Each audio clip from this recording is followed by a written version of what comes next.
तो भैया अभी तक की क्लास में हम पढ़ रहे थे क्या बेटा, इतिहास। और इतिहास में अकबर से पहले हमने क्या पढ़ा, शेरशाह सूरी और हुमायूं। आपको पता है कि बाबर जब भारत में आया था तो बाबर ने लगातार 1526, 1527, 1528, 1529 में युद्ध किया।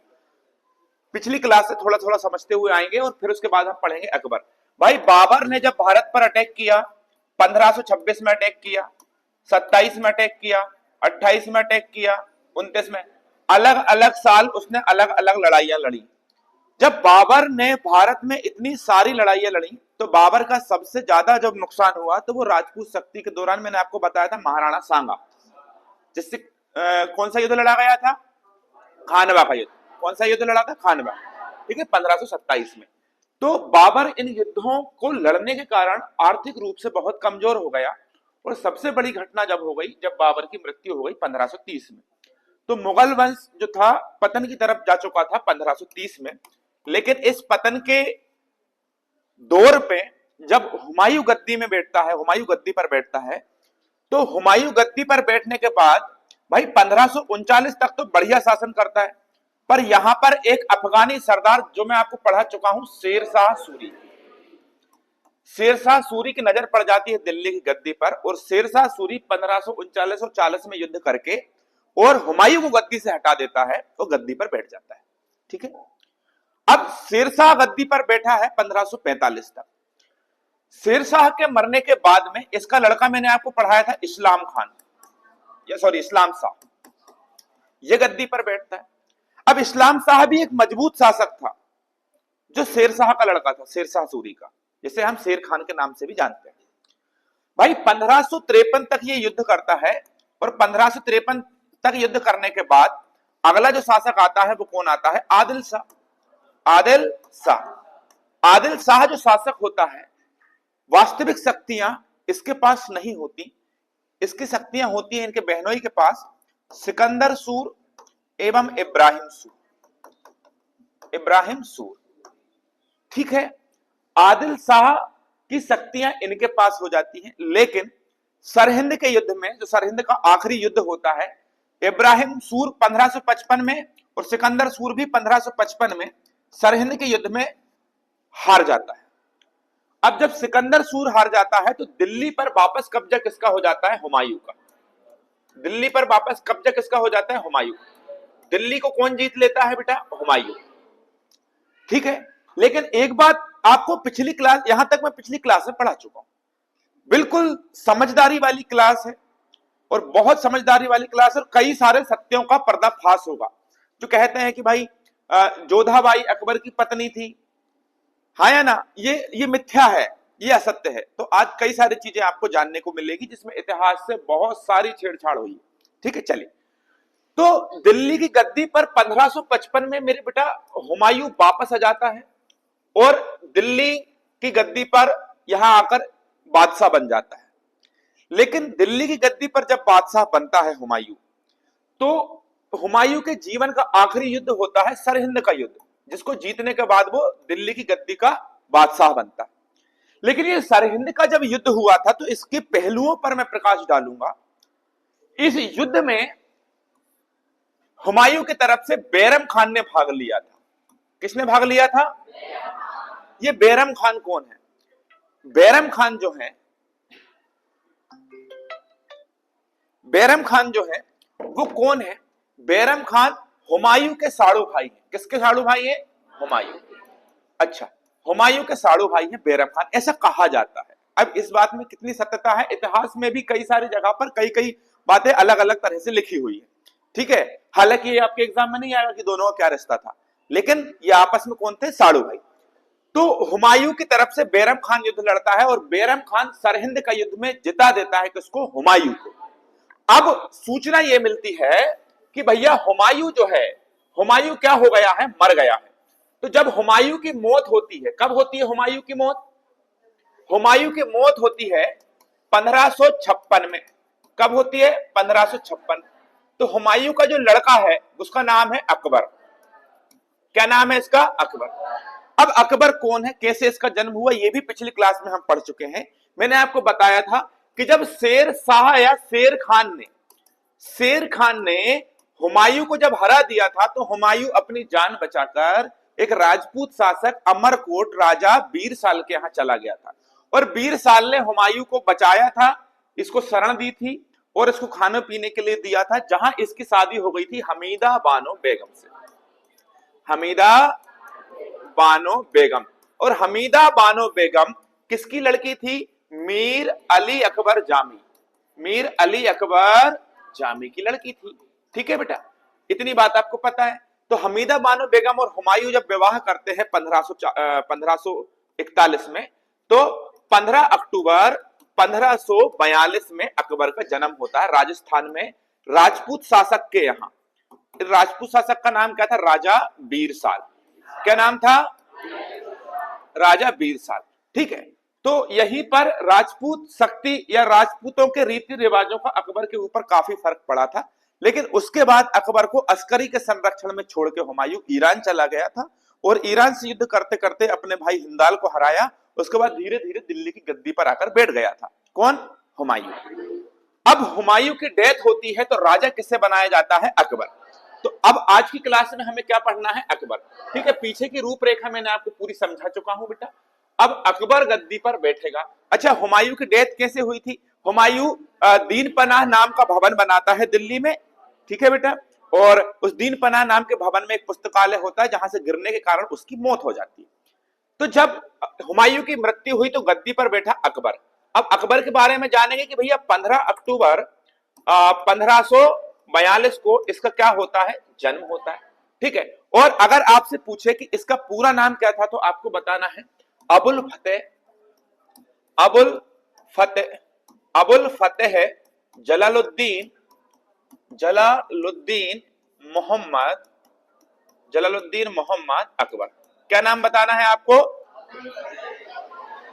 अबुल फतेह जलालुद्दीन मोहम्मद अकबर। अब मेरे कुछ स्टूडेंट ऐसे हैं जो बोलेंगे अरे हमको नहीं याद करना यार इसका नाम वाम। अरे भैया इतिहास में पूछ लेते हैं, ये क्वेश्चन पूछा जाता है। आपको मजबूरन जो इतिहास से आप चिढ़ते हो वो इतिहास को आपको पढ़ाया जा रहा है। देखिए आप काहे के लिए इनका नाम याद करना भाई? ठीक है, चलिए ठीक है, पढ़ना पड़ेगा, लेकिन क्या कर सकते हैं। चल, तो इसका जन्म होता है 1542। अब आपसे पूछे इसके पिता कौन थे, तो अकबर के जो पिता रहे वो कौन रहे? हुमायूं। और इसकी माता कौन रही? हमीदा बानो बेगम। हमीदा बानो इसकी कौन रही? माता रही। अब देखिए इसका जो जन्म होता है, मैंने बता चुका हूं कि राजस्थान में अमरकोट के राजा बीरसाल के यहाँ इसका जन्म होता है। ठीक है, हो गया। अब उस समय पर हुमायूं जो था वो निर्वासन, मतलब कह सकते हैं ना कि भाग जाना, क्या बोलते हैं इसको, क्या काटते हैं ना वो, फरारी काट रहा था उस समय। हुमायूं क्या काट रहा था? फरारी। उस समय इसका जन्म होता है। उस समय क्या होता है? इसका जन्म होता है। अब देखिए आपसे अगर पूछे कि भाई इसके बचपन का नाम बताओ क्या है, तो आपको बताना है इसके बचपन का नाम बदरुद्दीन या जलाल कह सकते हैं। क्या कह सकते हैं? इसके बचपन का नाम था बदरुद्दीन या जलाल। अब सुनिए, कहानी ये होती है कि जब हुमायूं की डेथ होती है तो हुमायूं का बेटा अकबर शासक बनता है। और शासक कब बनता है? 14 फरवरी 1556। ठीक है, कहां पर बनता है? पंजाब में एक जगह है काला नौर। ठीक है, वहां पर अब उस समय जो जिला था गुरुदासपुर नाम की जगह पर पंजाब में इसका राज्याभिषेक कराया जाता है। इसका क्या कराया जाता है? राज्याभिषेक। और राज्याभिषेक जिसने कराया उनका नाम क्या था? बैरम खान। क्या नाम था? अब देखिए 1542 में अकबर पैदा होता है और 1556 में ये शासक बन जाता है। इसकी किस्मत अच्छी है। अकबर को बोलते हैं महान शासक। काय का महान शासक है? कोई युद्ध लड़के शासक बना नहीं। कितने साल का था? 13 साल की उम्र में शासक बन गया। किस्मत अच्छी है भाई, किस्मत अच्छी है, शासक बन गया। अब जब ये शासक बन गया 1556 में, तो बनाने वाला व्यक्ति कौन था? बैरम खान। बैरम खान एक बहुत समझदार व्यक्ति, इनकी रिस्पेक्ट होना चाहिए। बैरम खान एक बहुत समझदार व्यक्ति जिन्होंने चाहकर अकबर को शासक बनाया, भारत का बादशाह बनाया। अगर वो चाहते, 13 साल का बालक क्या दम रखता, सेनापति थे मुगल सेना के, चाहते अकबर का गला काट कर गद्दी पर खुद बैठ जाते। कैसे? जैसे हम पढ़ते हुए आए हैं, कितने गले काटे गए। सगे बेटे ने अपने बाप को काट डाला, हाँ या ना? और गद्दी पर बैठा, चाहता बैरम खान कर सकता था कि नहीं कर सकता, लेकिन क्या उसे गद्दी की लालच रही? नहीं। बैरम खान ने शासक किसे बनाया? अकबर को। बेटा तू बैठ, तू बैठ। अकबर की किस्मत अच्छी थी। और नहीं, अगर बैरम खान के मन में दोष होता, नहीं लड़ते सरहिंद का युद्ध, सरहिंद का युद्ध नहीं लड़ते, मुगलों की वहीं पराजय निश्चित थी सिकंदर सूर के सामने। अरे हाँ या ना? लेकिन बैरम खान युद्ध जिताते हुए आए, हुमायूं मरा। हुमायूं ने कहा बैरम खान को कि ये मैं तो मर रहा हूं, ये मेरा लड़का नहीं है, अब से ये आप इसके संरक्षक बनोगे। बैरम खान ने कहा ठीक है। इसे कहते हैं कि भाई असली व्यक्ति। अब कहानी सुनिए। बैरम खान संरक्षक बने इसके, और बैरम खान ने सरहिंद के युद्ध में भाग लिया, हुमायूं को जिताया। आगे चल के 1556 में बहुत बड़ा युद्ध होता है, पानीपत का युद्ध। कौन सा युद्ध? पानीपत का युद्ध। और जो पानीपत का युद्ध हुआ, ये किसके साथ हुआ? हेमू के साथ। अच्छा, हेमू मैं पढ़ाऊंगा, अभी उसी पर चल रहे हैं। इसके बाद बहुत बड़ा युद्ध था। 13-14 साल का अकबर लड़ सकता है युद्ध? अरे 14 साल में नाम याद नहीं होते अच्छे से, क्या ही युद्ध करोगे? बैरम खान कूटनीति षड्यंत्र जोर साम दाम दंड भेद करके युद्ध जीते, और फिर अकबर को बचा लेगा और वापस दिल्ली पे कब्जा हो गया था इसका, हेमू का, लेकिन बैरम खान ने वापस इसको बचाया। तो बैरम खान को अकबर बड़ी इज्जत करता था और खान बाबा कहकर पुकारता था, खान बाबा, ठीक है। और एक उपाधि भी दी थी इसको, खान ए खाना, खान ए खाना, खाने खाना। तो अकबर के समय पर ये उपाधि आपको देखने को मिलेगी। आपने सुना होगा अब्दुल रहीम खाने खाना। तो ये खाने खाना एक पद है जो बहुत ऊंचा पद है साम्राज्य का। और इनको किनको? बैरम खान को वजीर के पद पर नियुक्त किया था। कौन से पद पर? वजीर, मतलब एक अच्छा पद, सम्मानित पद, महत्वपूर्ण पद पर नियुक्त किया। कहानी बढ़िया चल रही है। इस प्रकार लालन पालन अकबर का हुआ, इस प्रकार बैरम खान और अकबर के बीच में बड़ा प्रेम हुआ, इस प्रकार बैरम खान ने अकबर को बड़े अच्छे से संभाला, इस प्रकार बैरम खान ने अकबर के साम्राज्य विस्तार में साथ दिया। अब कहानी पढ़ने के लिए अपन आगे चलते हैं। अब हम बात करेंगे किसके? पानीपत के युद्ध की। किसकी बात करेंगे? ठीक है। अभी हाल ही में मैंने इंस्टाग्राम में बंद कर देता हूं, इंस्टाग्राम 4-6 महीने में बंद कर देता हूं, 4-6 महीने बंद रहता है फिर चालू होता है। तो अभी कल परसों के दिन पानीपत के युद्ध का वर्णन करो, तो उसमें बोलता पानीपत का इतना भयानक युद्ध हुआ, मैं क्या ही बताऊं। इधर से 4 सिपाही आए, उधर से 4 सिपाही आए, फिर उधर से सेना आई, भाले चले घपाघप, युद्ध लड़े टपाटप। ऐसा भी कोई युद्ध होता है क्या?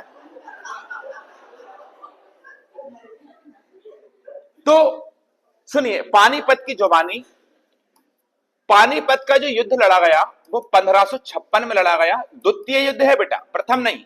प्रथम तो किस किस के बीच हुआ था? बाबर और इब्राहिम लोदी, ठीक है, जहां पर भारत में पहली बार तोप खाने का। तो कहानी कुछ यूं है कि भाई जब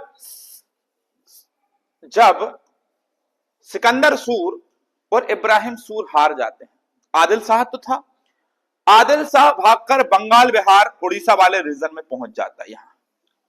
यहां पर आदिल शाह का सेनापति होता है हेमू, जो एक बहुत ताकतवर व्यक्ति, बहुत ताकतवर व्यक्ति।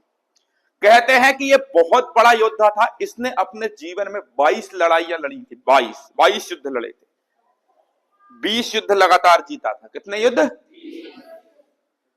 अब ताजा ताजा अकबर जो छोटा सा है, 13-14 साल की उम्र का, वो दिल्ली की गद्दी पर बैठा है और इतना मजबूत शासन नहीं है अकबर का, दिल्ली की गद्दी है।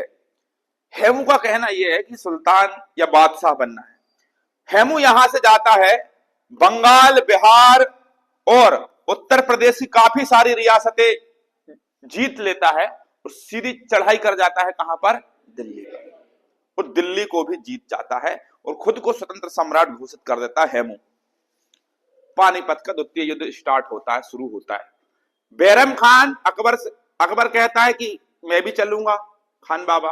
बैरम खान बोलते हैं बेटा तू अंगूठा मुंह में रख के बैठा रहे। अकबर नहीं मैं तो जाऊंगा। बैरम खान युद्ध भूमि से 8 मील दूर अकबर को छुपा के रखते हैं कि तू दूर से बैठ कर देख, 8 कोस 8 मील दूर बैठ कर। ठीक है, यहां पर एक खास बात सुन लीजिए। बैरम खान का एक बहुत शानदार व्यक्ति, दोस्त या सेनापति कह सकते हैं, उसका नाम होता अली कुली खान।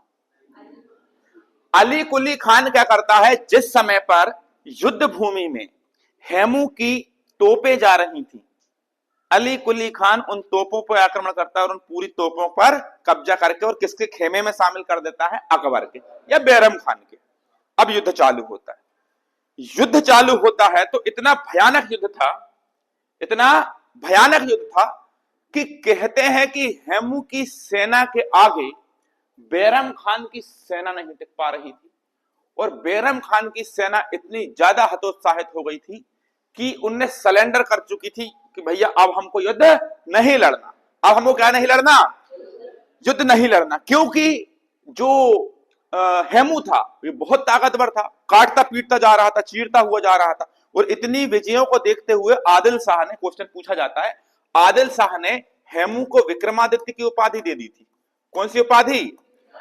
विक्रमादित्य एक बहुत बड़ी उपाधि है, जो बहुत सारी लड़ाइयां लड़ता है और जीत जाता है उसे ये उपाधि दी जाती है। हमने इतिहास में पढ़ते हुए आए हैं विक्रमादित्य की उपाधि 14 शासकों ने ली थी ना प्राचीन भारत में।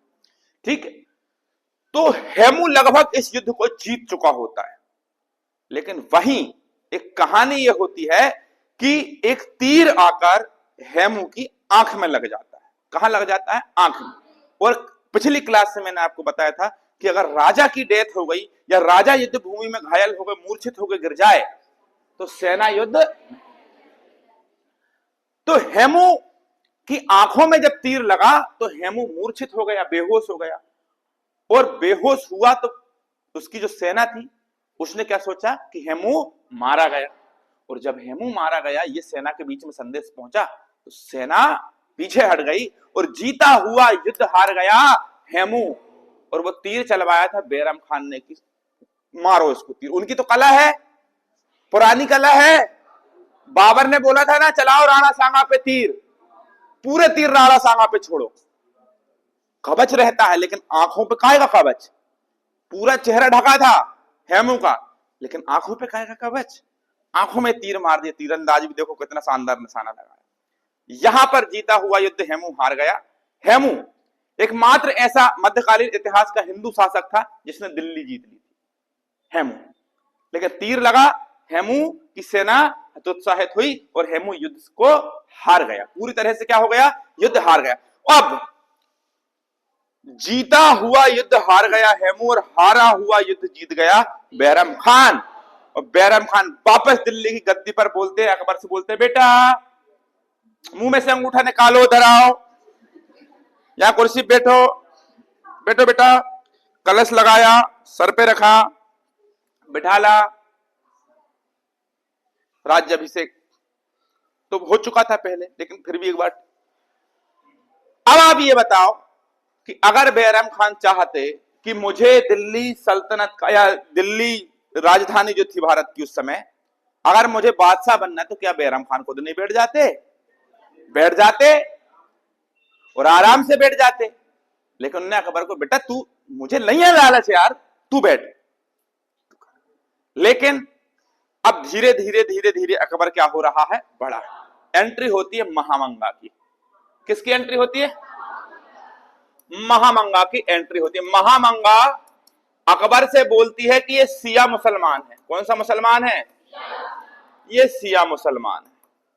और जो सिया मुसलमान है तो अपनी सेना में, अब ये सुन्नी थे, मुसलमान दो भागों में बटा, एक सिया और एक सुन्नी। तो बोले कि ये दूसरे कास्ट का है और अपनी सेना में जो बड़े बड़े पद हैं वो अपने ही समाज के लोगों को दे रहा है। ऐसा ना हो जाए कि पूरे बड़े बड़े समाज के लोग सेनापति सेना में जो शामिल हो रहे हैं सब इसी के समाज के हो जाएं, धीरे से तुझे लात मार के अलग कर देगा, सेना पे आराम, गद्दी पर आराम से बैठ जाएगा बैरम खान। तो ये चीज अकबर के दिमाग में घर कर गई। अरे गधा, अगर इसको लेना होता तो वो पहले नहीं ले लेता, तो बड़ा भी नहीं हुआ था। तब धीरे धीरे बड़े होते होते अकबर और बैरम खान के बीच में वाद विवाद बढ़ने लगा। वाद विवाद बढ़ने लगा। अच्छा, सेना में जो भी बड़े काम होते, साम्राज्य में जो भी चीजें घटित होती, उनकी सूचना किसके पास आती? बैरम खान के पास। और बैरम खान के ही इशारों पर पूरा साम्राज्य चल रहा था और बैरम खान अच्छे से संभाल भी रहे थे। लेकिन अब अकबर ने बोला कि अब हम शासक बन गए हैं, अब हमें कुछ ना कुछ मतलब थोड़ा सा XYZ। तो यहां पर कहानी ये होती है कि 1561 में, कब बेटा? 1561 में दिल्ली से शिकार खेलने के लिए पहुंच जाता है कौन? अकबर। कहां? आगरा। और वहां जाकर कह देता है कि बैरम खान का अब हमारे साम्राज्य में कोई वर्चस्व नहीं है, किसी प्रकार की उनकी कोई हस्तक्षेप नहीं है, हम बादशाह है, सारी बागडोर हम संभालेंगे, जो कुछ करना होगा हम करेंगे, और अब से बादशाह हमें उनसे कोई किसी प्रकार का जिक्र नहीं करेगा, हटाओ उनको। ये बात बैरम खान को पता चलती है तो बड़ा दुख होता है, बड़ा। तो बैरम खान की जो सिपाही लोग होते हैं, भाई देखो चहेते लोग होते हैं, आप लोग मेरे चहेते हो, मेरे से कोई कुछ बोलेगा तो आप लड़ पड़ोगे, आप सब नहीं लड़ोगे तो एक दो तो लड़ ही पड़ेंगे। तो ऐसे बैरम खान के साथ भी थे। तो बैरम खान के लोग जाकर अकबर जो विद्रोह रूप में कर देते हैं। अकबर आसानी से विद्रोह को दबा देता है और बैरम खान को सामने बुलाता है कि इधर आओ, दो ऑप्शन है, या तो एक छोटा सा जमीन का हिस्सा ले लो और वहां के सूबेदार बन जाओ, या उस क्षेत्र को तुम ही रख लो और वहां पे शासन करो, राज करो, जो कुछ करना है। या दूसरा उपाय यह है कि सीधे आप तीर्थ यात्रा निकल जाओ, खर्चा हम दे देंगे, आप हज पर चले जाओ।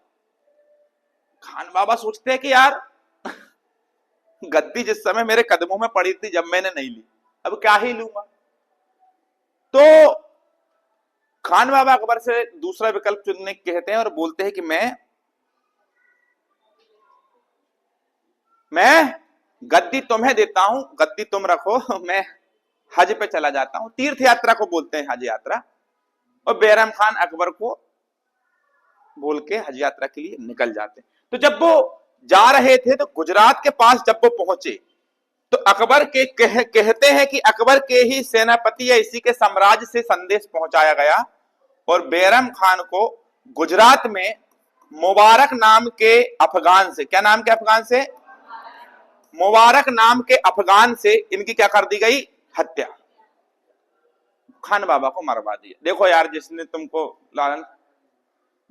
लालन पालन किया, जिसने तुमको सब कुछ सिखाया, दुनियादारी की सारी चीजें बताई, तुमने उन्हीं को मरवा दिया। अब रही कसर तो इनकी पत्नी थी जिसका नाम था सलीमा बेगम। सलीमा किसकी पत्नी?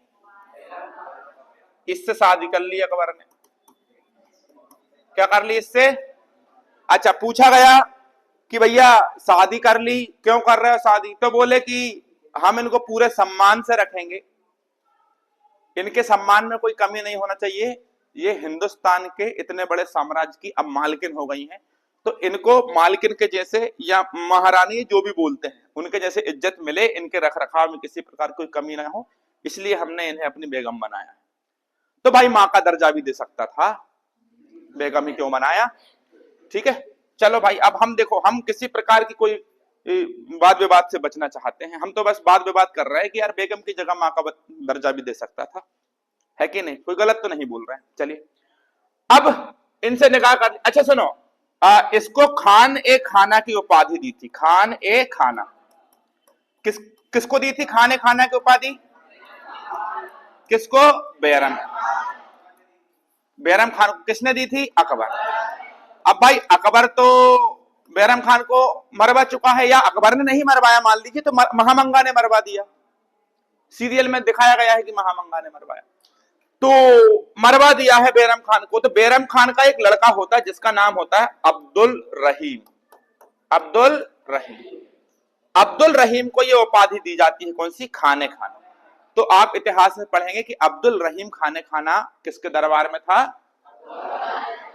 ठीक है, किसके दरबार में था? अकबर के। ठीक है, आगे बहुत सारी चीजें हैं। अब आगे सुनिए, अकबर का आपसे पूछे गुरु कौन था, तो आपको बताना है कि बेटा अकबर का जो गुरु रहा उसका नाम था अब्दुल लतीफ। ध्यान रखना, क्वेश्चन बन सकता है, IMP क्वेश्चन। ठीक है, अकबर के शिक्षक का नाम क्या था? अब जब 1561 में बैरम खान की डेथ हो जाती है तो यहां पर महिलाएं शासन चलाती हैं भारत में। 1560 से 1562 के बीच में जो शासन चला, इसे हम बोलते हैं पेटीकोट शासन। कौन सा शासन? पेटीकोट शासन। कब से कब तक चला? 1560 से 1562। ये मैं नहीं बोल रहा, इतिहास में लिखा है भाई। ऐसे ही हलवे जैसा नहीं पढ़ा देता आगे की जो मुंह में आ रहा पढ़ा। जो बहुत पढ़ के आता हूं, अगर कोई बात पे बात करे तो जवाब सारी चीजों का है। इतिहास में जो लिखा हुआ है उससे एक शब्द में हटकर अलग गलत नहीं बोलता। ठीक है। 1560 से 1562 तक पेटीकोट शासन चला। महिलाओं की ज्यादा भूमिका रही। कहते हैं महामंगा की भूमिका इतनी रही इसके दरबार में। किसके दरबार में? अकबर। कि अकबर को अपनी माँ से भी मिलना होता है ना, हमीदा बानो बेगम से, तो किससे पूछेगा? हमीदा बानो महामंगा से। हर एक चीज पर हस्तक्षेप किसका था? समझ में आ रहा है मैं क्या पढ़ा रहा हूं? नहीं आ रहा समझ में? ठीक है। हालांकि आपके वनडे एग्जाम में इतना ज्यादा नहीं पूछेगा घुस घुस के एकदम कि एकदम घुस ही जाओ। चाहते तब तक अकबर खत्म हो जाता, लेकिन अपने को अच्छे से पढ़ना है भाई। देखो कल को आप Madhya Pradesh public service commission का पेपर देने भी जाते हो तो वहां पर भी आपको मेरे क्वेश्चन मिले और आप बोलोगे वाह यार सर, सारी चीजों को ध्यान में रख के पढ़ा रहा हूं बेटा। एक बार पढ़ोगे सारे एग्जाम ऐसे उड़ा दोगे। कोई भी एग्जाम में बैठोगे ना सब उड़ेंगे। ऐसा नहीं है कि किसी स्पेसिफिक एग्जाम को लेकर पढ़ रहे हैं, तो अच्छे लेवल का पढ़ रहे हैं। चलिए अब यहां पर सुनिए, अकबर ने साम्राज्य विस्तार के लिए क्या किया वो देखिए। अच्छा पहले ये बताओ भैया, साम्राज्य विस्तार क्या होता है? साम्राज्य विस्तार का मतलब होता है अपने साम्राज्य का विस्तार करना, अपने साम्राज्य को आगे कैसे बढ़ाएं। यार देखो दिल्ली सल्तनत का राजा है, दिल्ली सल्तनत का क्या है? राजा है। तो अब पहले मैं यहां भारत का मैप बनाऊंगा। ठीक है, ये देखिए। तो यहां पर है बेटा पाकिस्तान, तो यहां पर क्या है बेटा? अफगानिस्तान। ठीक है, यहां पर क्या है? अफगानिस्तान। ये क्या है? अफगानिस्तान। ठीक है। और अगर मैं आपसे बात करूं कि अकबर एक ऐसा शासक था, आगे चल के इतना समझदार होता है, इसने कहां तक शासन किया था? काबुल तक। भारत से लेकर पाकिस्तान से लेकर काबुल तक शासन किया था। साउथ इंडिया में भी थोड़ी दूरी तक पहुंच गया था ये। तो अब इसने कैसी कैसी नीतियां चली, तो उन नीतियों को भी तो पढ़ना पड़ेगा कि नहीं पढ़ना पड़ेगा? पढ़ना पड़ेगा। चल, तो सबसे पहले हम बात करेंगे कौन से अभियान के ऊपर? सबसे पहले हम बात करेंगे मालवा अभियान। कौन सा अभियान? देखो बेटा, मालवा अभियान। मालवा भारत में मध्य प्रदेश, भारत का हृदय प्रदेश कहते हैं मध्य प्रदेश को। कौन सा प्रदेश कहते हैं? हृदय प्रदेश कहते हैं मध्य प्रदेश को। ये आपका मध्य प्रदेश का मानचित्र। ठीक है, मानचित्र विशेषज्ञ हैं अपन, है ना? देखिए, तो मालवा ये वाला जो क्षेत्र होता है ना बेटा, ये मध्य भारत का पठार कहलाता है। ठीक है, ये कौन सा? बुंदेलखंड का पठार, ये रीवा पन्ना का पठार, ये बघेलखंड का पठार, ये नर्मदा सोन घाटी, ये सतपुड़ा श्रेणी प्रदेश। इतने भागों में मध्य प्रदेश को बांटा गया है। ठीक है, तो हम अगर बात करें, हैंग हो गए क्या? हम अगर बात करें ये बीच वाले हिस्से में, तो इस क्षेत्र को कहा जाता है मालवा। क्या कहा जाता है? मालवा। तो यहाँ पर जितने भी पड़ते हैं वो सब किस में आते हैं? जैसे देखो यहाँ पर भिंड मुरैना श्योपुर पड़ता है, ग्वालियर, दतिया, गुना, शिवपुरी, अशोकनगर, सागर, दमोह, निवाड़ी, टीकमगढ़, छतरपुर, पन्ना, सतना, रीवा, सीधी, सिंगरौली, यहाँ शहडोल, अनूपपुर, उमरिया। ठीक है, यहाँ पर जबलपुर संभाग पड़ता है, नरसिंहपुर, जबलपुर, मंडला, बालाघाट, सिवनी, छिंदवाड़ा, यहाँ नर्मदापुरम पड़ता है। इस तरफ क्या पड़ता है आपका? बैतूल। इस तरफ पड़ता है हरदा। और यहाँ पर आपका ये पूरा कौन सा संभाग? इंदौर संभाग पड़ता है। यहाँ पर पूरा कौन सा संभाग? उज्जैन संभाग पड़ता है। और यहाँ पर भोपाल संभाग पड़ता है, राजगढ़, विदिशा, सीहोर, रायसेन। तो ये बीच वाला जो क्षेत्र है मालवा, यहाँ का एक शासक रहा जिसका नाम था बाज बहादुर। क्या नाम रहा इसका? भैया बाज बहादुर की शादी होती है किससे? रानी रूपमती से। लव मैरिज होती है इन लोगों की। ठीक है, क्या नाम होता है इसका? रानी रूपमती। रानी रूपमती। कहते हैं कि मालवा के शासक बाज बहादुर, कौन सा बेटा? मालवा का शासक बाज बहादुर और रानी रूपमती के बीच में घनिष्ठ प्रेम था। अच्छा, कई कहानियां हैं इनके ऊपर। एक बार ये हुआ कि बाज बहादुर एक युद्ध को लड़ने के लिए गए, युद्ध लड़ने के दौरान इनका मुलाकात हो गई, रानी रूपमती से प्रेम विवाह कर लिया। शादी होने के बाद बाज बहादुर इतना खुश कि पूरा साम्राज्य में दान कर दिया, पूरे हीरे सोने जवाहरात चांदी सब कुछ दान कर दिया। जब दान करके वापस आए रानी रूपमती के पास और कहते हैं कि रानी मुझे विश्वास नहीं हो रहा है कि तुम मेरे पास हो, मैं तुमसे बहुत प्रेम करता हूं। तो रानी रूपमती कहते हैं कि अब तो तुम झंडू हो गए हो, तुम्हारे पास कुछ बचा ही नहीं है। जिस चीज के लिए मैंने तुमसे प्रेम किया, जिसके लिए मैंने तुमसे शादी की, वो तो तुमने दान दे दिया खुशी खुशी में। बाज बहादुर बोलते हैं कि तो वो गाना यहीं से बना है, सुनिए। बाज बहादुर क्या करते हैं, फिर जाते अटैक करते हैं, बहुत सारा धन जोड़ते हैं और उठा के एक महल बना देते हैं, असरफी महल। असरफी महल, असरफी का मतलब समझते हो, मुद्रा, मुद्रा महल बना देते हैं। और वो गाना यहीं से चला है कि पैसा पैसा करती है क्यों, पैसे पे तू मरती है, क्या होता है पैसे का, पैसों की लगा दूं ढेरी, है ना। तो असरफी महल बना देते हैं, जहाज महल, असरफी महल, हिंडोला महल। रानी रूपमती के लिए खुद का इसका एक महल बनाते हैं, रानी रूपमती महल। ठीक है, तो बाज बहादुर और रानी रूपमती के बीच में घनिष्ठ प्रेम था, और इनके समय पर ये लोग प्रेम करने के लिए, प्रेम से रहने के लिए, देखो भाई राजा है तो राजा है तो राजकाम संभालेगा तो बहुत डिस्टरबेंस होता है वहां पर, तो सेनापति को नियुक्त कर दिया, वजीर को नियुक्त कर दिया, बड़े बड़े अपने साम्राज्य के जो समझदार लोग हैं उनको नियुक्त कर दिया, रानी को लेकर चलो मांडू चलते हैं। कहां चलते हैं, मांडू चलते हैं। आनंद की नगरी किसे कहते हैं, the city of joy, Mandu, Madhya Pradesh में है अब मांडू, है कि नहीं, कहां पर है, मध्य, मांडू इंदौर संभाग में पड़ता है ना। तो मांडू आनंद की नगरी, यहीं पर रानी रूपमती महल बनवा। याद रखिए ये संगीत राजधानी के रूप में जाना गया है बीच में, संगीत राजधानी, संगीत का बहुत बड़ा। तो भैया बाज बहादुर और रानी रूपमती एक दूसरे से भयानक प्रेम, भयानक प्रेम, प्रेम ही प्रेम में इतने डूब गए कि ये भूल गए कि अकबर भी आ सकता है हमारे ऊपर अटैक करने। अब अकबर कौन है, अब तुम छोटे से हिस्से, जैसे देखिए तुम छोटे से हिस्से मालवा के शासक, और मालवा का शासक इतने बड़े साम्राज्य के सामने इतना सा, तो इतना बड़ा साम्राज्य का मालिक इतने से साम्राज्य को खत्म नहीं कर सकता, क्या बताए, हाँ या ना, कर सकता है। अकबर की नजर पड़ी मालवा के ऊपर, अकबर ने बोला अपने सेनापति आसफ खान से, जाओ, प्रेम में डूबा हुआ है व्यक्ति, उसकी अकल को क्या लगा दो, ठिकाने लगा दो, क्या कर दो, ठिकाने। अब यहां से अकबर का सेनापति आजम खान जाता है और सीधा अटैक मारता है किसके ऊपर, बाज बहादुर। बाज बहादुर अपनी पत्नी से बोलता है ये क्या हो गया, मैं तुम्हारे प्यार के चक्कर में ये तो भूल ही गया कि ऐसा होता है। मैं आपको बताऊं, लड़का जब प्रेम करता है ना तो उसको प्रेम के अलावा साला कुछ नहीं दिखता। ये ध्यान रख लेना मेरी बात को, आप इस कहानी से बहुत कुछ सीखोगे। लड़के को अगर प्रेम हो गया तो अपना काम धंधा पानी नौकरी जो कुछ हो सारा सब दार है, क्या ही करना पैसा कमा के। उसको ये नहीं पता कि जिससे हमें प्रेम हुआ है वो पैसे के देख के ही प्रेम कर रही है। तो और लड़का को जब धोखा मिलता है, अब जैसे गरीब लड़का है, प्रेम कर ली, भिखमंगा है,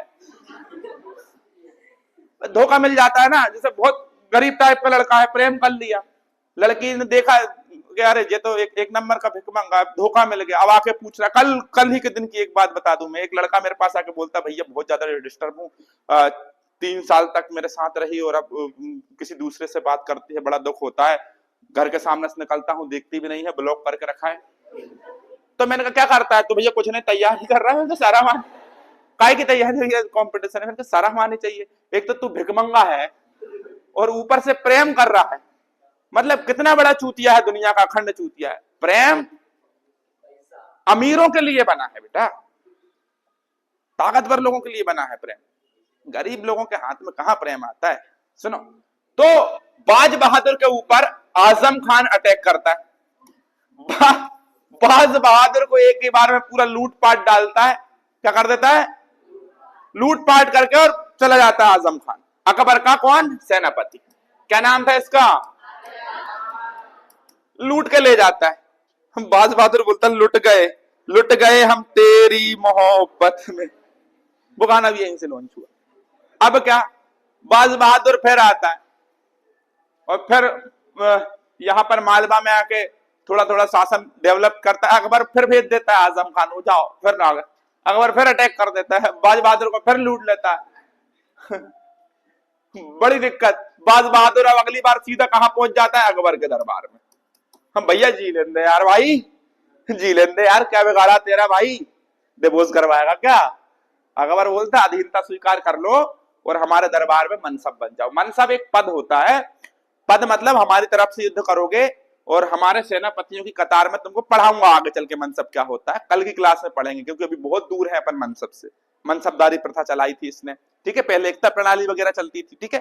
एक बताया था ना पहले, एकता प्रणाली चलती थी, अब मनसबदारी प्रथा चलेगी, सैनिकों को वेतन देते हैं ना, उसके संबंध में एक योजना है ये। ठीक है भैया, तो ये इस प्रकार से इसने क्या जीत लिया, क्या जीत लिया, मालवा। तो जल्दी बताएं, मालवा अभियान अकबर के किस सेनापति के द्वारा किया गया था? ज्यादा गहराई तो नहीं हो रही है, मैं बहुत मेहनत करता हूं आप लोगों के लिए, आराम से आपको समझ आ जाए, तो इसलिए बहुत कहानी बनाता हूं घर पे। चलिए, अब अगला अभियान होता है, अगला अभियान होता है आमेर अभियान। कौन सा अभियान, कौन सा अभियान? अब देखिए यहां पर अभी तक कहानी ये हो रही है, कहानी क्या हो रही है अभी तक, कि राजपूत झुकने को तैयार नहीं और मुगल झुकाने के लिए पीछे पड़े। मुगलों की सेना में दम था, राजपूतों के सीने में दम था। वो सर कटा देते थे, काट डाल हमको भाई, हमारी पत्नी है वो मर जाएंगे जोहर कल, हमको टेंशन ही नहीं है यार, हम मरने के लिए बने हैं। वो लड़ते थे तो वो विनाश कर देते थे आधी मुगल सेना का। अब अकबर ने दिमाग लगाया, साला राजस्थान जो क्षेत्र पड़ता है, इस राजस्थान को जीतना, लेकिन कैसे जीता भाई, यहां तो बैठे हैं कौन, राजपूत। अब अकबर इतना बड़ा साम्राज्य का मालिक, लाखों की सेना, और ये बेचारे जो राजपूत थे, जो आपस में ही इनकी छोटी छोटी गलतियां रही थी, ये छोटे छोटे टुकड़ों में बटे हुए, मेरा यहाँ का शासन, मेरा यहाँ का। तो यहाँ के राजा हुए जिनका नाम था भारमल, आमेर के राजा। आमेर के राजा का नाम क्या हुआ? भारमल। तो अब अकबर भारमल के पास संदेश पहुंचता कि देखो भाई, या तो युद्ध करो या तो अधीनता स्वीकार करो, और अधीनता भी स्वीकार करोगे तो आधा बहुत सारी शर्तें रख दी भारमल के सामने। तब इतिहास में, काय में, इतिहास में यहां पर बहुत ज्यादा गड़बड़ी की जाती है और लिखा जाता है कि भारमल ने डर के कारण अपनी पुत्री जोधाबाई का विवाह कर दिया, किससे? अकबर से। किससे कर दिया? अकबर से कर दिया। और जोधाबाई और अकबर के बीच में बहुत घना प्रेम हुआ, और घना प्रेम हुआ, और इसी के कारण भारमल युद्ध से बच गए, और पहले ऐसे राजपूत शासक थे जिनने सिर झुका दिया अकबर के सामने। यार तुम मुझे एक बात बताओ, थोड़ी देर पहले मैंने आपको खानवा का युद्ध पढ़ाया, मेवाड़ के जो राणा सांगा, जो एक हाथ एक कान एक, आप खुद बताना, मैं कुछ नहीं बोलूंगा, मैं आपके सामने तथ्य प्रस्तुत कर रहा हूं। एक हाथ नहीं, एक पैर नहीं, एक कान नहीं, एक आंख नहीं, सारी चीजें खोकर भी युद्ध में सर कटा दिया, हजारों रानियों ने जोहर कर लिया। इससे पहले पद्मावती की कहानी मैंने आपको बताई थी, और किताबों में लिखा हुआ है, मूवी वगैरह है, मैं अपनी तरफ से कुछ नहीं बोल रहा हूं। यार रानियां मर रही हैं, लेकिन मुगलों से शादी करने से अच्छा वो जोहर करना पसंद करती हैं। तो क्या ये जोधाबाई अगर इसकी लड़की है तो वो शादी करने के लिए तैयार हो जाएगी राजपूत रानी? नहीं होगी। तो यहां पर बदलाव किया है ब्रिटिश के एक लेखक रहे थे, नाम लिखा हुआ है, मैं बताऊंगा आपको। उन्होंने एक किताब लिखी, वहां से ये चीजें बाहर निकल कर आई, वहां से चीजें बाहर निकल के आई। अच्छा, एक पिक्चर बनी थी सबसे पहले, मुगले आजम। मुगले आजम तत्कालीन बहुत पुरानी फिल्म है ये, मुगले आजम। इसमें जोधा और अकबर का जिक्र है। तो ये फिल्म भारतीय दर्शकों को भयानक पसंद आई, बहुत ज्यादा पसंद आई। तो इसी पे से एक मूवी निकाली, जोधा अकबर, जोधा अकबर, ये मूवी निकाल दी गई। इसमें ऋतिक रोशन और शायद ऐश्वर्या राय ने अभिनय किया है। तो इसके डायरेक्टर से, इसकी फिल्म के डायरेक्टर से डिबेट में पूछा गया कि कहां लिखा हुआ है कि जोधाबाई मान सिंह की लड़की है, तो इतिहास का एक पन्ना बता दे भाई मुझे। तो इनने बोला, भाई साहब मुझे पता है कि जोधा नाम की कोई महिला है ही नहीं इतिहास में, मुझे पता है, लेकिन भैया मुझे पैसा कमाना है, कुछ भी इतिहास प्रस्तुत कर रहा है। उसने कहा ये, आप देख लीजिए यूट्यूब पर बहुत सारी वीडियो पड़ी। चलिए, अगर ठीक है यहां पर आप नहीं मान सकते तो आपको एक बात बताऊं, अबुल फजल ने एक किताब लिखी है, और इस किताब का नाम है, अबुल फजल की किताब का नाम है अकबर नामा। कौन सी किताब लिखी है? अकबर। अबुल फजल ने एक किताब लिखी है। अबुल फजल बहुत बड़ा राइटर था अकबर के दरबार का, उसी के ऊपर एक किताब लिखी। उसमें कहीं किसी हिंदू महिला से शादी करने का कोई जिक्र है ही नहीं।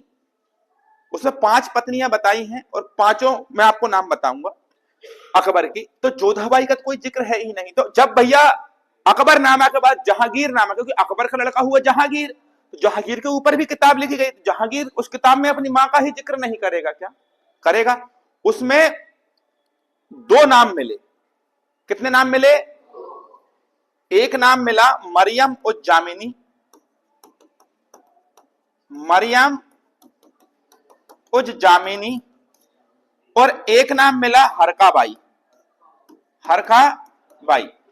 क्या नाम मिला? हरका बाई। और एक और नाम मिला हीर कुंवर। क्या नाम मिला? हीर कुंवर।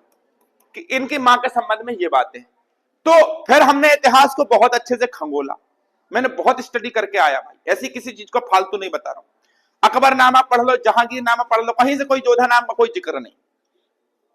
अकबरनामा जो किताब अबुल फजल ने लिखी, जहांगीर की किताब जहांगीरनामा, इनमें जिक्र ही नहीं है। अब सुनिए असली इतिहास क्या था, वो मैं हम आपको बता रहे हैं। राजा भारमल जो राजस्थान के एक छोटे से क्षेत्र के राजा हुए, राजपूत समुदाय से, तो इनकी जब शादी हुई तो शादी में दहेज स्वरूप, शादी में दहेज स्वरूप इनको एक पार्सियन महिला मिली दासी के रूप में। उस पार्सियन महिला का नाम था रुकमा। क्या नाम था? रुकमा नाम की महिला इनको दासी के रूप में भेंट की गई। रुकमा की एक लड़की, रुकमा की क्या थी? एक लड़की छोटी सी। तो रुकमा किसकी दासी? राजा भारमल की। अब ये जो छोटी सी लड़की है, भारमल इसको रुकमा की बेटी होने के कारण रुकमा बिट्टी के नाम से पुकारते थे। किस नाम से पुकारते थे? रुकमा बिट्टी के नाम से पुकारते थे। किस नाम से पुकारते थे? रुकमा बिट्टी के नाम से पुकारते थे। अब राजा भारमल की जो पत्नी रही महारानी, महारानी ने इसको नाम दिया, इस लड़की को हीर कुंवर। क्या नाम दिया? हीर कुंवर। अब हीर कुंवर जो लड़की है वो रुकमा, पार्सियन महिला है, ये हिंदू नहीं है। रुकमा की लड़की हीर कुंवर ये राजपूत घराने में ही पली बढ़ी, तो राजपूताना रीति रिवाज इसको बहुत अच्छे से ये सीख गई सारी चीजें। ठीक है, सीख गई। और चूंकि भारमल की दासी की लड़की, तो रुतबा भी वैसा, सम्मान करते लोग इसका। ठीक है, हीर कुंवर को आगे चल के भारमल ने नाम दिया था हरखा बाई। क्या नाम दिया? हरखा बाई। और ये जो हरखा बाई थी, जब अकबर ने भारमल के ऊपर अटैक करने का सोचा, तो भारमल ने दिमाग लगाया। भारमल ने कहा कि ये हमारी ही बच्ची है, हमारी। मूर्ख बना दिया अकबर को और शादी करा दी। अब अकबर सोचे, अरे देखो भैया, बड़ा प्रेम हरखा बाई सोच के भारमल की बेटी ही नहीं। तो इस पर प्रसन्न होकर गुरु गोविंद ने लिखा था, उस समय अर्जुन देव ने भी कहा था कि क्षत्रियों ने अब तलवार के साथ, ये शब्द थे उनके, तलवार के साथ बुद्धि का प्रयोग करना भी प्रारंभ कर दिया है। कि अभी तक क्या कर रहे थे? निकाली तहेरी, तो निकाली तलवार, काट डाला सामने वाले, नहीं नहीं तेरे पास हथियार नहीं, हथियार उठा। लेकिन यहां से अब इन लोगों ने बुद्धि का प्रयोग करना चालू कर दिया। तो इस प्रकार ये हरखा बाई का जिक्र हुआ है। और इसी हरखा बाई को अकबर ने उपाधि दी थी मारियम उज जामिनी, मारियम उज जामिनी। अब भारमल का लड़का भगवान दास और उसके लड़के का लड़का मानसिंह। तो भगवान दास कौन? बोलिए, भगवान दास कौन? भारमल का लड़का, और भगवान दास का लड़का मानसिंह। ये दोनों ही कहां पहुंच गए? अकबर के दरबार में, अकबर के दरबार। और वहां पर इनको, मानसिंह को सबसे ऊंचे पद पर, मतलब सबसे सम्मानित और सबसे ज्यादा वेतन और सबसे ऊंचे पद पे मानसिंह को रखा गया, इज्जतदार पद अकबर के दरबार। यहां पर दिमाग का, बुद्धि का प्रयोग करते हुए भारमल ने। तो यहां तो हुई इतनी बात। इस प्रकार ये था उनका आमेर अभियान। कौन सा अभियान था? आमेर। अब आमेर अभियान जीतने के बाद भैया आमेर को मिला लिया राजस्थान वाले क्षेत्र को अकबर ने। ठीक है भैया, युद्ध नहीं चाहते, ऐसा ऐसा कर दो। अब कहानी यहां खत्म नहीं हुई, आगे कहानी होगी। 1564 में एक अभियान करता है कौन? अकबर। और इस अभियान का नाम होता है गढ़कटंगा का अभियान। कौन सा अभियान? गढ़कटंगा। देखिए, गढ़कटंगा की कहानी सुनिए। मैं अगर आपसे बात करूं तो गढ़कटंगा के जो शासक रहे वो संग्राम सिंह के लड़के, संग्राम सिंह की मृत्यु के बाद, संग्राम सिंह यहां लिख देते हैं, संग्राम सिंह की मृत्यु के बाद इनके लड़के रहे दलपत राय। दलपत राय, दलपत राय की शादी होती है चंदेल वंश की राजकुमारी दुर्गावती। किससे होती है? दुर्गावती। विवाह के कुछ समय के पश्चात दलपत राय की क्या हो जाती है? क्या हो जाती है? मृत्यु। एक छोटा सा बच्चा होता है इनका, जिसका नाम होता है वीर नारायण। क्या नाम होता है? जिसको गद्दी पर बिठाल के पीछे से संरक्षिका बन के, क्या बन के? संरक्षिका। कौन शासन करती है? दुर्गावती। ठीक है, अब दुर्गावती शासन कर रही है पीछे से, लेकिन भाई देखो नियति को तो कुछ और ही पसंद था, नियति को तो कुछ और ही पसंद था। यहां पर दिल्ली से आजम खान, क्या नाम था इसका?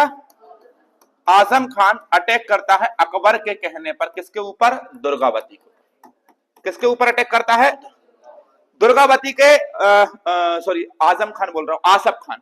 आसफ खान अटैक करता है दुर्गावती के ऊपर और युद्ध करते हुए दुर्गावती की इस युद्ध में क्या हो जाती है? हार। और जब दुर्गावती हार जाती है तो आसफ खान को भयानक मात्रा में सोने, चांदी, हीरे और जवाहरात का बहुत बड़ा एक भंडार मिल जाता है। क्या मिल जाता है? जिसको साथ लेकर दिल्ली जाना आसफ खान के लिए सरल नहीं था या मामूली नहीं था। तो आसफ खान इस क्षेत्र पर अपना आधिपत्य स्वीकार कर लेता है और यहां का क्या बन जाता है? कह सकते हैं कि सूबेदार बन जाता है या अकबर के नीचे काम करने लगता है और इस क्षेत्र का मालिक बन जाता है खुद।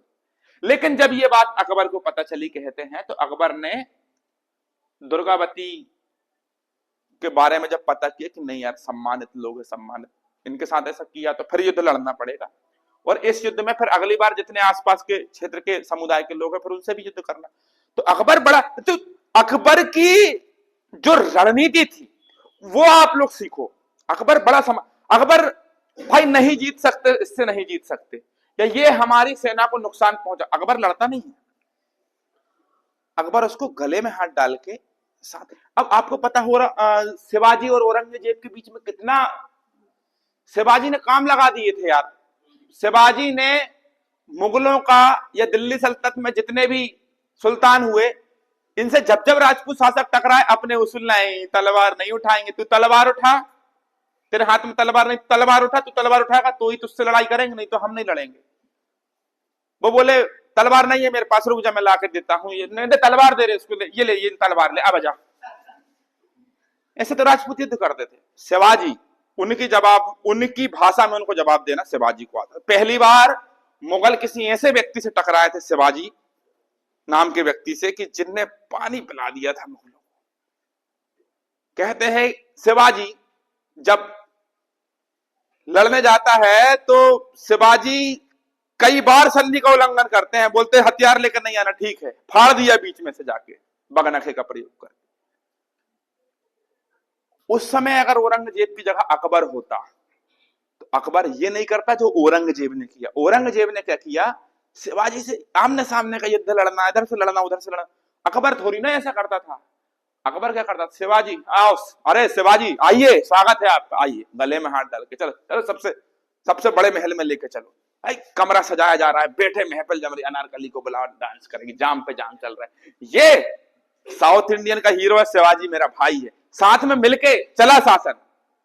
ये थी अकबर की नीति। अकबर की ये नीति थी।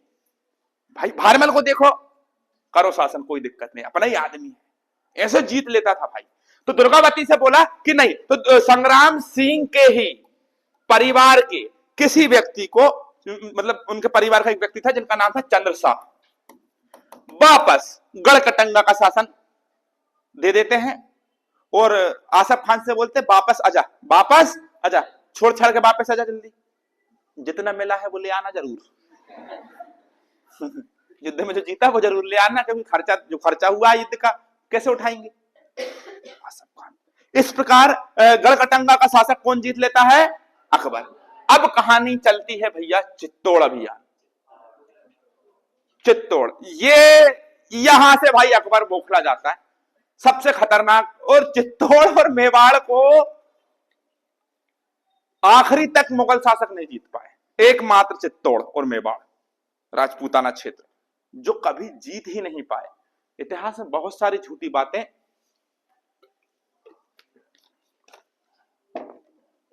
1568 की बात है। कब की बात है? 1568। देखो यहां पर आपको बहुत सारी चीजें जानने को मिलेगी बेटा। आप ये क्षेत्र पड़ता है मेरे भाई राजस्थान। क्या पड़ता है? राजस्थान। राजा कौन? उदय सिंह। राजा कौन? अब उदय सिंह कौन है? वो राणा सांगा, वो राणा सांगा जो बाबर से युद्ध करते हुए तीर लगने के कारण हाथी से नीचे गिर गए थे। उनके चौथे लड़के रहे कौन? राणा उदय सिंह, मेवाड़ के शासक। और ये भी आसानी से नहीं बने। राणा उदय सिंह की मां का नाम था कर्णावती। क्या नाम था? और पिता का नाम क्या था? राणा सांगा। राणा सांगा की पत्नी कर्णावती, दोनों से चौथी संतान हुई उदय सिंह। मेवाड़ के शासक बने। लेकिन जिस समय शासक बन रहे थे उस समय ये बहुत छोटे थे। छोटे थे। और क्या बोलते, राणा सांगा की डेथ हो जाती है। तो उस समय पर अगर हम बात करें तो एक व्यक्ति जो गुलाम होता है राजपूतों का, वो गद्दी पर कुछ समय के लिए बिठा दिया जाता है। किस लिए? जब तक राणा उदय सिंह बड़े ना हो जाएं, जब तक राणा सांगा के लड़के उदय सिंह संभालने लायक ना हो जाएं। छोटे से हैं यार, पालने में है। जब तक ये बड़े ना हो जाएं तब तक शासन तू करेगा। तब तक कौन करेगा? शासन तू करेगा। उस व्यक्ति जिसको गद्दी पर बिठाला उसका नाम था बनवीर। बनवीर बनवीर गद्दी पर बैठा तो बनवीर को दिमाग में आया कि साला बड़ा अच्छा लग रहा है, मेवाड़ राजपुताना की गद्दी पर बैठ के बड़ा आनंद आ रहा है। लेकिन उसने सोचा यार ये कब तक के लिए है, उदय सिंह बड़े होंगे, शासन मुझसे छीन लेंगे। तो बनवीर ने सोचा कि उदय सिंह को, छोटे से उदय सिंह, कर्णावती की डेथ हो जाती है। कर्णावती की भी कहानी अलग है यार। देखो इतिहास में जो पूछा जाना चाहिए वो नहीं पूछा जाता। और मुझे शर्म आती है ऐसे इतिहासकारों पर जो भारतीय होते हुए भारतीय राजाओं को इतिहास दबा दिया। क्यों नहीं बताया गया किताबों में कर्णावती के बारे में? क्यों नहीं पन्ना धाय के बारे में इतिहास में? क्यों नहीं वहां से प्रश्न पूछे जाते? नहीं पूछेंगे। अकबर का पूरा नाम बताओ, बाबर का पूरा नाम बताओ। जो बाहरी लोग हैं ये, बड़ी तकलीफ होती है दोस्त, बड़ी। सुनो, जब बनवीर राणा उदय सिंह को मारने के लिए जाता है तो कर्णावती, इनकी मां की डेथ हो चुकी, पापा है नहीं, तो कर्णावती जाते जाते अपनी अंगरक्षिका धाय मां, किनको, जिसका नाम था पन्ना धाय, क्या नाम था? पन्ना धाय को उदय सिंह को सौंपती है। कहती मेरे लाल को बचा लेना, ये होने वाले मेवाड़ का शासक है, इसकी चमक देख चेहरे की, मेरा बेटा है ये। और कर्णावती की डेथ हो जाती है। पन्ना धाय गजब की यार, गजब का उनका दिल। कहते हैं कि भाई आज भी इतिहास में नाम हमारे, शायद तुम पहली बार सुन रहे हो। पन्ना धाय को पता चलता है कि बनवीर उदय सिंह को मारने आ रहा है, उदय सिंह पालने में सो रहे हैं। पन्ना धाय उदय सिंह को एक बांस की टोकरी में रख के ऊपर से जूठे पातल दोना रख देती है छुपाने के लिए। बड़े समझदार उदय सिंह, रोते नहीं, समझ गए थे कि पन्ना धाय ने सारा किया है, मतलब चुप रहना।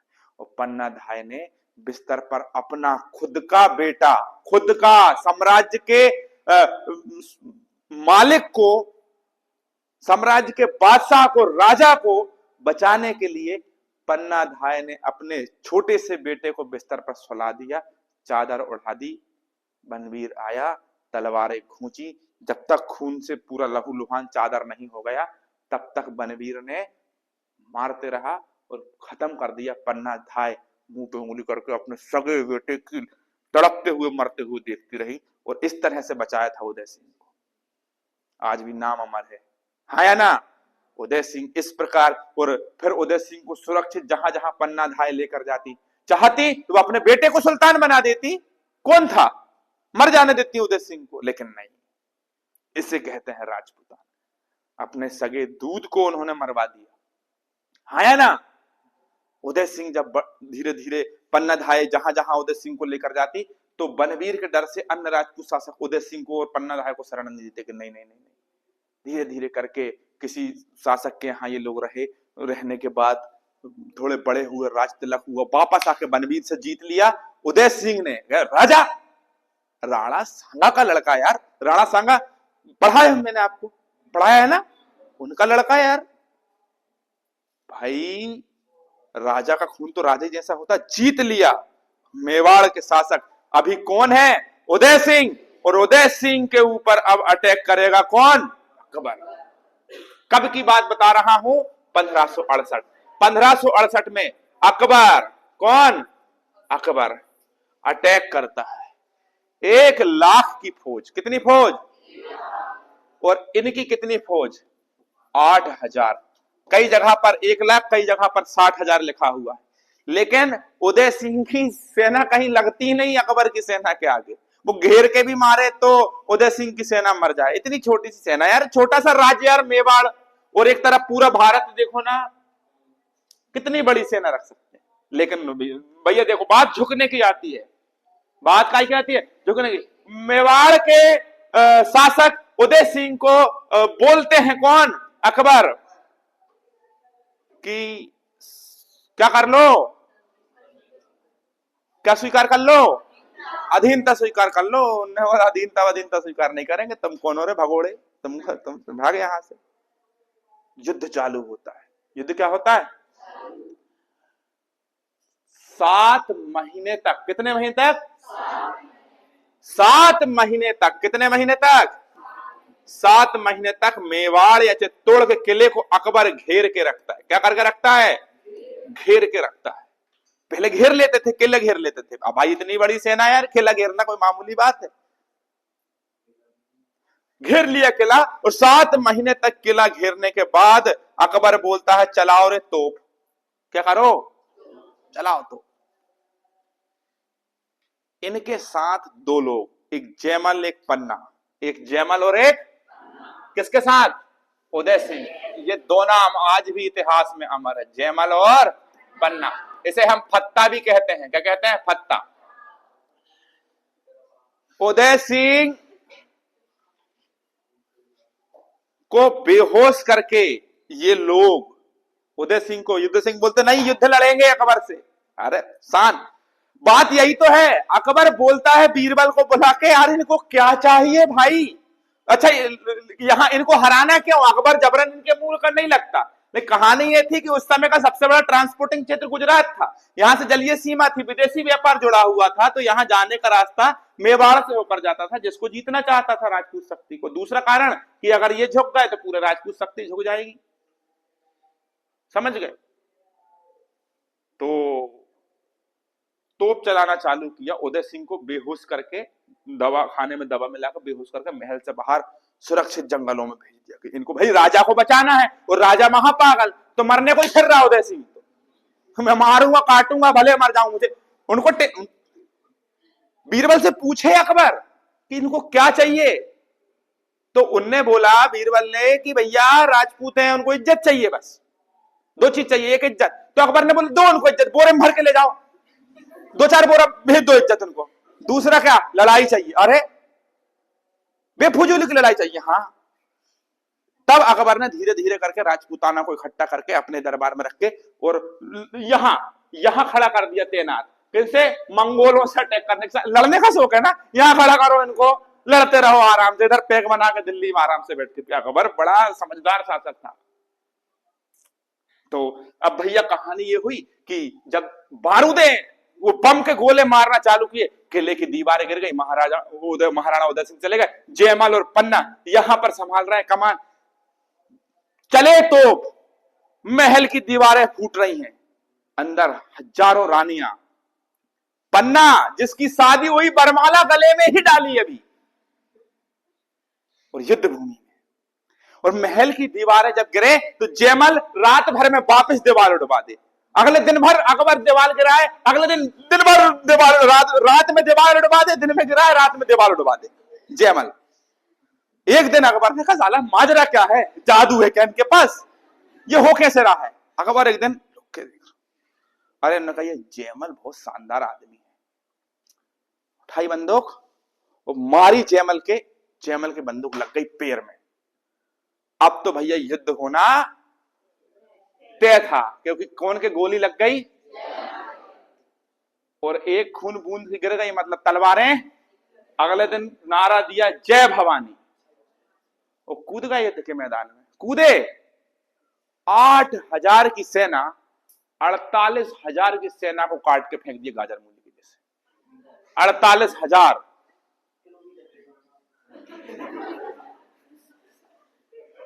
समझ रहे हो कैसे अकबर, जो जयमल, इनके पैर में क्या लगी, क्या लगी, कल्ला राठौर जयमल को उठा के कहां बिठाला, कांधे पर। पढ़ लो इतिहास रे, पढ़ लो इतिहास। ऐसा नहीं है कि मैं जबरदस्ती किसी चीज को बता रहा हूं, लेकिन जो योद्धा रहे हैं उनका जिक्र तो करना है, उनका जिक्र तो करेंगे। कांधे पर बैठ के जयमल 60 साल के, कल्ला राठौर, कहते हैं कि 4 भुजाओं वाला ऐसे काट रहे थे गाजर मूली। देख के अकबर की सेना में भगदड़ मच गई, तो क्या है, बाप रे बाप, बीच में जाकर युद्ध कर रहे, ऊपर से भी तलवार चल रही, नीचे कौन चला रहा है, कल्ला राठौर, ऊपर से कौन चला रहा है। आखिर में पन्ना का पैर हाथी के पैर के नीचे आ जाता है और पन्ना शहीद हो जाते हैं। जयमल भी युद्ध भूमि में लड़ते हुए मारे जाते हैं, और कहते हैं कल्ला राठौर की पीछे से गर्दन काट दी जाती, सिर धड़ से अलग दूर जाकर गिरता, जहां उनका सिर गिरा है वहां आज भी राजस्थान में मंदिर बना हुआ है। जब उसका सर कट गया था उसके बाद भी उसका धड़ लड़ा था युद्ध के मैदान में। सत्य घटना है, आप इतिहास पढ़ लेना। ये देखकर अकबर दंग रह गया था। उसने अपने महल के बाहर जयमल और पन्ना को हाथी पे बिठलवा कर ससम्मान उनकी मूर्तियां बनवाई, और इस तरह से अब भैया राणा उदय सिंह तो कहां बैठे हैं, जंगल में। अब अगले दिन राणा उदय सिंह को होता, बस साला मैं कहां भूला, तुम पागल हो गए हो, तुमने मुझे यहां क्यों लाया, चूतिया हो। अरे मुझे युद्ध करना था वहां। जाकर देखते जयमल और पन्ना शहीद हो गए, बड़ा दुख। लेकिन युद्ध का परिणाम, भाई राजा पकड़ा जाए तब माना जाए कि युद्ध हम जीत गए, राजा या तो मर जाए या राजा पकड़ा जाए। पर राजा तो कहां बैठा, जंगलों में।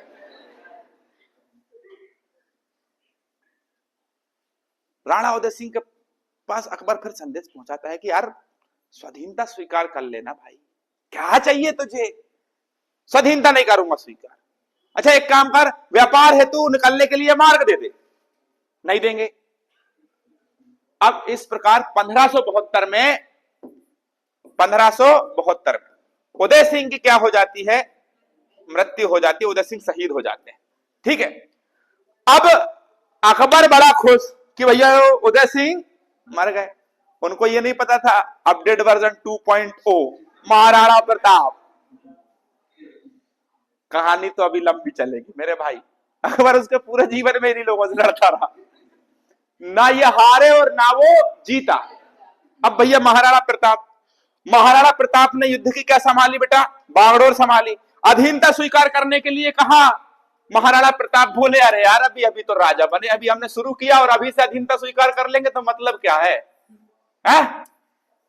अकबर बोले क्या चाहिए रे, क्या चाहिए, एक काम कर मेवाड़ दे दे, मेवाड़ आधा हिंदुस्तान ले ले, एक छोटा सा भूमि का टुकड़ा रे, छोटा सा भूमि का टुकड़ा दे दे और आधा हिंदुस्तान ले ले जहां से चाहिए।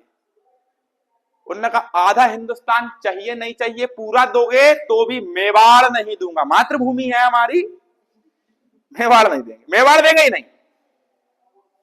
अकबर बोले यार कितने जिद्दी लोग हैं। वापस मेवाड़ पर अधिकार कर लिया। किसने? महाराणा। अब युद्ध लड़ा गया और इस युद्ध का जो तारीख है वो है 18 जून 1576। और युद्ध का वर्णन आंखों देखा हम आपको बताएंगे। युद्ध जब चालू हुआ, युद्ध जब चालू हुआ तो मेरे भाई ध्यान रखिएगा, अकबर की तरफ से मान सिंह, भारमल के लड़के का लड़का, आया लड़ने के लिए। अच्छा, वो भी राजपूत है। वो क्या है बेटा? वो भी राजपूत है। सुनिए ध्यान से। अब मानसिंह राजपूत, और राजपूतों को पता है कि राजपूत कैसे लड़ते हैं, इसलिए मानसिंह अगर नहीं होता महाराणा प्रताप को हराना पॉसिबल नहीं था, क्योंकि अकबर को पता ही नहीं था कि कैसे लड़ते हैं ये लोग। लेकिन मानसिंह तो राजपूत था ना, तो उसको पता था कि भाई ये कैसे लड़ेंगे। महाराणा प्रताप, युद्ध हुआ और क्या भयानक युद्ध हुआ। मेवाड़ राजस्थान की धरती, जिसे हम हल्दी घाटी का मैदान कहते हैं, इतना रक्त बहा था कि वो मिट्टी लाल हो गई थी। कैसी हो गई थी? लाल। क्या हो गई थी? इंग्लैंड में आपने कनिंघम, इसका नाम सुना होगा, अरे अब्राहम लिंकन का सुना है? अब्राहम लिंकन की मां ने अब्राहम लिंकन से बोला, बेटा इंडिया जा रहे हैं। अब्राहम लिंकन ने बोला, हाँ मां जा रहा हूं। बोलो बेटा, जाके हल्दी घाटी के मैदान में जाना और वहां से मिट्टी ले आना, थोड़ी सी मैं अपने माथे पर लगाऊं। क्यों? क्योंकि वहां पे छोटी सी जन्मभूमि, मातृभूमि की रक्षा के लिए कितने राजपूत कट गए। क्या हो गए? महाराणा प्रताप ने वो युद्ध किया। अरे यार क्यों युद्ध नहीं करे? 7.5 फीट हाइट। कितने फीट हाइट? 7.5 feet height. ऐसे देखते थे दुश्मन महाराणा प्रताप को। क्यों आज जय भवानी जय महाराणा, क्यों महाराणा प्रताप का नारा लगाते हैं? हलुआ गाजर मूली है? गाजर मूली नहीं है, महाराणा प्रताप है। 7.5 फीट हाइट, 70 किलो का कवच, 70 किलो का कवच, 10-10 किलो के तो जूते थे उनके, 20 किलो की तलवार, 80 किलो का भाला। बहलोल खान को घोड़े सहित काट डाला। ये थे महाराणा प्रताप। 80 किलो का भाला, बहलोल खान को घोड़े सहित काट डाला। हल्दी घाटी ऐसा ही नाम नहीं है। अब बारी यह आई कि महाराणा प्रताप ने मानसिंह से बोला, मानसिंह मुझे पता है तेरी मजबूरी है कि तू अकबर की तरफ से मुझे लड़ने आया, और अकबर समझदार, इससे बोला राजपूतों को राजपूतों से लड़वा दो, खुद नहीं आया। अकबर महाराणा प्रताप से इतना डरता था, लाइव क्लास चल रही है मुझे पता है, मेरे मुंह से ये शब्द निकल रहा है, इतना डरता था अकबर कि रात को सोते समय अकबर कहता था अपने दरबारियों से, महाराणा प्रताप का नाम मत लेना, सोने जा रहा हूं। कहा जा रहा हूं? इतना डरता था। अरे यार 5 फीट 7 इंच इसकी हाइट, 7.5 फीट के। अकबर कभी सामने नहीं आया महाराणा प्रताप एक ही बात बोलता, चल अधीनता स्वीकार कर लेंगे, दो हाथ हो जाए युद्ध के मैदान में। कभी आया नहीं सामने। फिर आगे की बात सुनो। मान सिंह को जब भाला मारा, किसने? महाराणा भाला जब मारा तो मान सिंह महाराणा प्रताप के भाले से बाल बाल बच गया। हाथी पर बैठा था, हाथी के दांतों में तलवारें ऐसी खुशी थी, और तलवार से कट गया पैर चेतक का। चेतक वो जिसे महाराणा प्रताप अपने बेटे से ज्यादा प्यार करते थे। घोड़ा, पैर कट गया, घोड़े का पैर कट गया। छोटी सी सेना, इतने बड़े सम्राट से लड़ना मामूली बात तो है नहीं। महाराणा प्रताप समझ गए कि मेरा चेतक का पैर कट गया है, मेरे चेतक का पैर क्या हो गया है। और उसी समय महाराणा प्रताप का एक हाथी राम प्रसाद और एक हाथी लूना, लूना की तो डेथ हो गई। राम प्रसाद ने अकबर की सेना के 8-10-12 हाथियों को खत्म कर दिया। इतना मतलब प्रिय राम प्रसाद। अकबर ने जो मानसिंह ने महाराणा प्रताप के हाथी राम प्रसाद को हाथियों की बड़ी फौज लाकर चारों तरफ से घिरवा लिया, और राम प्रसाद जो हाथी था उसे बंदी बना लिया, जेल में डाल दिया। अकबर ने राम प्रसाद को बस में करने के लिए खूब केले, खूब मतलब जो जो अच्छा अच्छा खाना होता है, केले फल फ्रूट खूब खिलाओ उसको, राम प्रसाद को अपने पक्ष में करो। लेकिन मालिक की याद, राम प्रसाद ने कुछ नहीं खाया 1 हफ्ते तक और भूखा भूखा रहते रहते और अपने प्राण त्याग दिए मालिक की याद में। राम प्रसाद ने अकबर के दरबार, ये कहानी कहां लिखी है इतिहास की पुस्तकों में यार, ये सत्य घटनाएं हैं, आप देखो उठा के, लेकिन छुपाई गई। अकबर बोलता साला मैं उसके हाथी को बस में नहीं कर पाया, उसके हाथी को नहीं झुका पाया जेल में डाल के, तो उसको कैसे झुका लूंगा।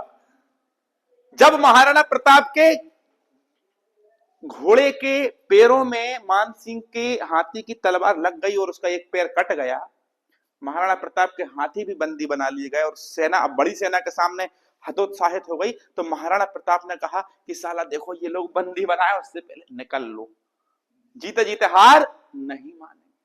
हल्दी घाटी का युद्ध, महाराणा प्रताप युद्ध से मान सिंह से बोले अकबर कि तुझे दरबार में 6 महीने तक आने की इजाजत नहीं, इतनी बड़ी सेना को लेकर गया, कटवा दी पूरी सेना, कितना नुकसान हुआ, और तू एक महाराणा प्रताप को नहीं पकड़ पाया।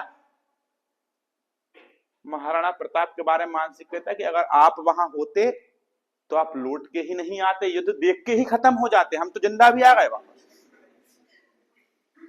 दृश्य देख के ही खत्म हो जाते। महाराणा प्रताप के पीछे हजारों सैनिक लगे हैं, मान सिंह हाथी और घोड़े, और चेतक का एक पैर कटा, चेतक भाग रहा है और चेतक भागते भागते चेतक का पैर कट चुका है, पूरा चेतक थक चुका है। सामने पहाड़, 26 फीट के बाद दूसरा मैदान, बीच में गहरी घाटी कई फीट नीचे।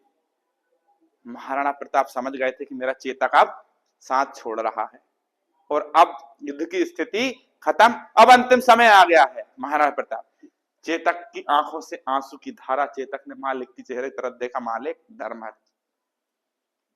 चेतक थोड़ा पीछे हुआ और जो छलांग लगाई 26 फीट उस तरफ जाके चेतक जो धराशायी हुआ, गिर गए। महाराणा प्रताप भी गिर गए, चेतक भी। चेतक फिर नहीं उठा, चेतक वहीं दम तोड़ दिया। चेतक का सर अपने गोद में लेके महाराणा प्रताप हाथ फेर रहे हैं उसके ऊपर, बड़ा तकलीफ भरा दृश्य है।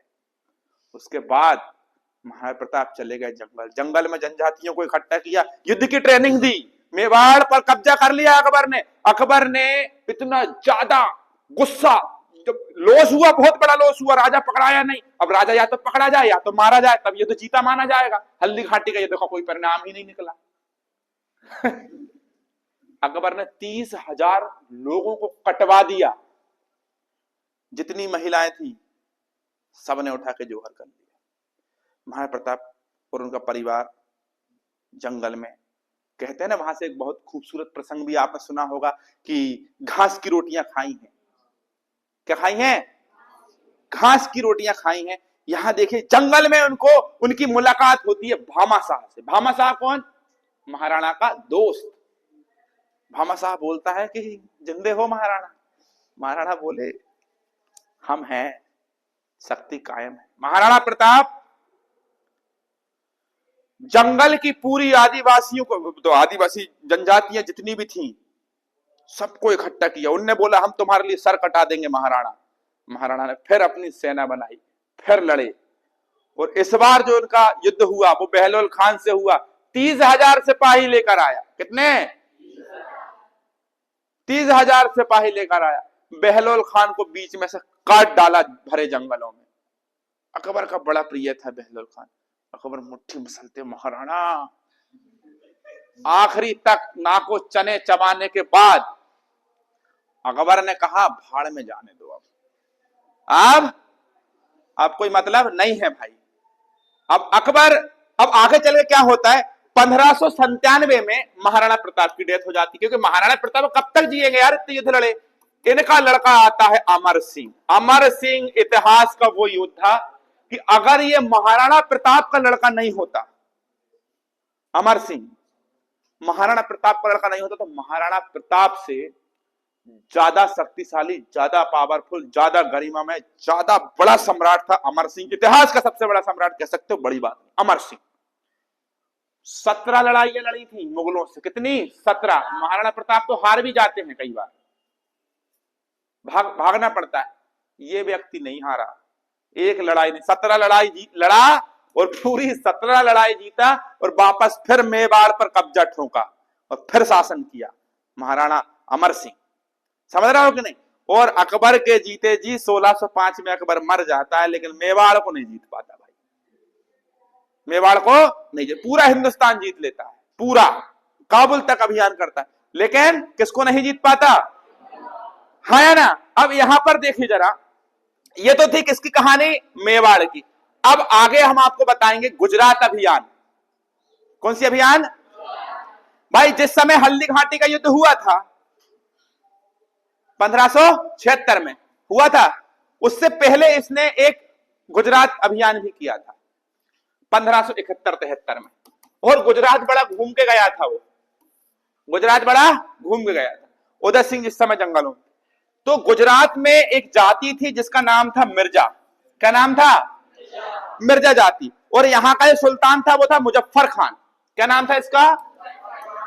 मुजफ्फर खान। और मुजफ्फर खान से युद्ध होता है अकबर का, तो अकबर आसानी से मुजफ्फर खान को हरा देता है और अकबर गुजरात जीत जाता है। और ध्यान रखिएगा, गुजरात जीतने के बाद ही यह व्यक्ति फतेहपुर सीकरी में एक दरवाजा बनवाता है। कौन सा दरवाजा? बुलंद दरवाजा। फतेहपुर सीकरी कहां है? यूपी। कहां पर है? और कहते हैं कि पहली बार इसने समुंदर देखा था। कब? जब इसने गुजरात अभियान किया था।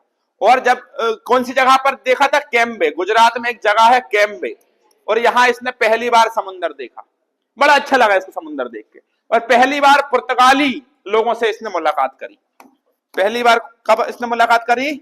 पुर्तगाली लोगों से इसने मुलाकात करी गुजरात विजय के अभियान। बात समझ रहे हो कि नहीं?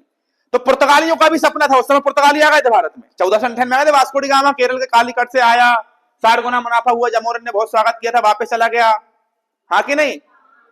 तो ये पुर्तगाली भारत में आए थे। तो पुर्तगालियों को सपना था भारत जीतने का, लेकिन अकबर ने जब गुजरात में अटैक किया तो पुर्तगाली को ठंडे रहो भाई, व्यापार करने आए, शासन करने नहीं, शासन कर भी नहीं सकते। अकबर बैठा है, शांत हो गए। क्या हो गए? शांत हो गए। उसके बाद अकबर ने बैरम खान का एक लड़का था, मैंने आपको बताया था, क्या नाम था इसका? अब्दुल रहीम। क्या नाम था इसका? अब्दुल रहीम। अब्दुल रहीम को कौन सी उपाधि दी थी? खान ए खाना। कौन सी उपाधि दी थी? खान ए खाना। ठीक है, चलिए तो आगे कल करें क्लास। देखो एक क्लास में तो अकबर हो नहीं पाएगा, तो अब कब पढ़ेंगे? Thank you so much, take care.